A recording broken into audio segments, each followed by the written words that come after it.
Today we are going to explain an apocalyptic horror movie called A Quiet Place Day 1. It is the prequel to the franchise A Quiet Place. Movie begins in New York at a hospice for cancer patients. One of the patients is Sam, who is the main protagonist of the movie. She is in a group circle and shares a note where she basically says that the whole place is evil. Her only friend is her cat Frodo, but one of the care workers, Ruben, tries to be a friend to Sam. Sam requests pizza from a place called Patsy's. We will learn the importance of this place later. Ruben takes her and the other patients on a trip to the city. They go to a children's puppet show, which Sam seems to enjoy at first but later gets upset when something unfortunate happens during the show. Sam starts to leave the theater with Frodo, then Ruben tells her they need to go back to the hospice. She gets more upset when Ruben insists they need to return immediately and cannot get pizza as he promised. When Ruben says he is just trying to be a friend, Sam says they aren't friends, then she boards the bus. Sam then notices the other patients also ride in the back of the bus because they see and hear something strange happening outside. They see meteor falling from the sky and soon military troops begins to arrive there. Then something happens that nobody can imagine. Alien monsters begin to terrorizing the city and start attacking everyone. In the middle of the chaos, Sam gets tossed against a wall and is knocked unconscious. Sam wakes up in a shelter along with Ruben plus Henri and other survivors.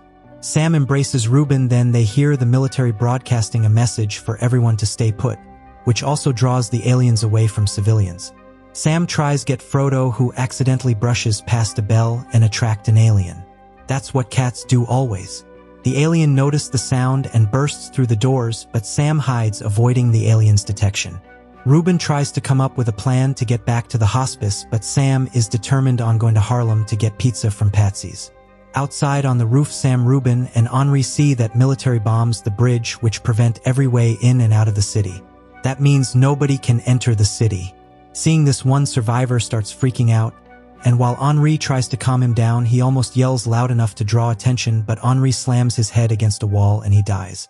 A backup generator goes off and starts making noise. Ruben rushes to turn it off, but while he turns it off, his shirt gets caught on something and rips. The noise is enough to draw the attention of an alien, which kills Ruben. Sam gets horrified seeing this. In the morning, Sam takes Frodo and starts heading to Harlem. On the way, she meets two kids and gives them her candy. They overhear the military announcement that boats on the south side of the city, and they are taking survivors as the creatures cannot swim. Sam walks in the opposite direction of the crowd, heading towards the boats, but the size of the crowd brings the aliens down, causing another chaos. Sam hides under a car, but she nearly gets crushed under it before getting to safety. Frodo runs off to get some water. There he encounters another survivor named Eric. He is a law student who is traumatized things happening there. He follows Frodo back to Sam. They start walking as it begins to rain heavily, which allows them to speak quietly. Sam tells Eric to go to the boats, but he ends up going with Sam back to her apartment for her pain meds. Eric finds a book of poetry Sam wrote. He also learns that Sam's dad used to play the piano. While the lightning and thunder strike, the two let out cathartic screams. The next day, Sam goes back on her mission with Eric. She ends up making noise, forcing them to run as the aliens get closer. They get chased through a building, but Eric manages to draw them away by throwing a rock through a car and triggering the alarm. Sam and Eric make their way into the subway tunnels and walk through the sewers. They must outrun another alien before making their way out, but Sam loses consciousness. Eric takes Sam in a church where they hide out. While Sam rests, Eric goes out to find her medication. They walk past aliens without getting caught, and Eric returns to Sam. She tells him about how her father used to take her to Patsy's for pizza after he would play piano at a nearby jazz club. The next day they wake and walk to Harlem, but find that Patsy's has burned down. They walk to the jazz club, and Eric goes out to find pizza from another place but writes Patsy's on the box. He then entertains Sam by dancing and doing a card trick for her. Sam is impressed by this. Sam and Eric then see boats nearby and start heading in that direction. Sam gives Eric her jacket and tells him to run after she grabs a crowbar and begins smashing car windows. Hearing the noise, the aliens start running toward her, giving Eric and Frodo a chance to get toward the boats. Eric accidentally kicks a can. The noise attracts the aliens to his way, but he manages to jump into the water and get to the boats with Henri and others pulling him and Frodo aboard.